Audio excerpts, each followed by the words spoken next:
निश्चल राणा मगर म 20 वर्षको भए म पछिल्लो 1 वर्षदेखि वेल्डिङ पेसामा छु अहिले 1 महिनादेखि म युथ स्किल्समा मिग टिक वेल्डिङ तालिम लिइरहेको छु अब हाम्रो तालिमको अन्तिम चरण आउन लागेको छ हामी AWS र ISO को टेस्टका लागि तयार छौं नमस्कार मेरो नाम सुजन श्रेष्ठ हो म अहिले 22 वर्षको भए म पछिल्लो 2 वर्षदेखि वेल्डिङ पेसामा छु अहिले 2 महिनादेखि युथ स्किलमा मिग र टिग वेल्डिङ तालिम लिइरहेको छु अब हाम्रो तालिमको अन्तिम चरण आउन लागेको छ हामी AWS IOS टेस्टका लागि तयार छौं नमस्ते म दीपक आले मगर म यस वेल्डिङ क्षेत्रमा विगत 3 वर्षदेखि काम गर्दै आइरहेको छु यस युथ स्किल ट्रेनिङ सेन्टरमा हालै सञ्चालन भएको GMEW अन्तर्गत स्पेशल्ली मिग र टिक ट्रेनिङको लागि विगत 2 महिनादेखि हामी ट्रेनिङ गरिरहेका छौं तालिमको लगभग अन्तिम चरणमा आइसकेका छौं र ISO र AWS बाट टेस्ट हुने भएकाले लगभग हामी अब ट्रेनिङको लागि तयारी नै छौं नमस्ते मेरो नाम अर्जुन कुमार रोकाए म 25 वर्षको भएँ र विगत 4 वर्षदेखि वेल्डिङ पेसामा आबद्ध छु र हाल युथ स्किलले प्रोभाइड गरेको MIG र TIG वेल्डिङ तालिम लिइरहेको छु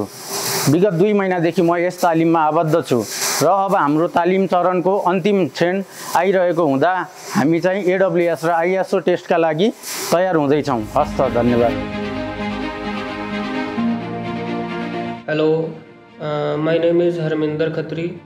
I am from Eurotech Assessment and Certification Services Private Limited. We are educational institute member of American Welding Society in India. I am a certified trainer from Kangan, Australia and a welding coordinator from AWS. I have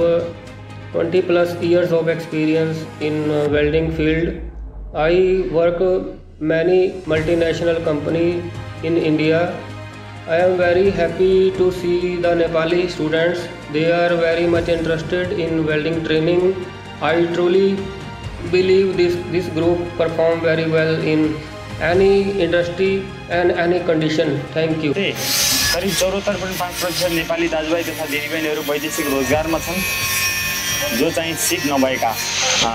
को रूपमा काम गरिरहेका छन् यसले गर्दा नेपाली दाजुभाइ तथा दिदीबहिनीहरूलाई जोखिमयुक्त काम र कम तलबमा काम गर्न बाध्य छन् यसै बीचमा युथ स्किल इम्पावरमेन्टले न्यून शुल्कमा वेल्डिङको काम सिकाएर ठुलो गुण लगाएको छ हामी नेपालमा ISO र AWS सर्टिफाई गर्ने पहिलो एजेन्सी हौं हाम्रा क्यान्डिडेटलाई शुभकामना छन्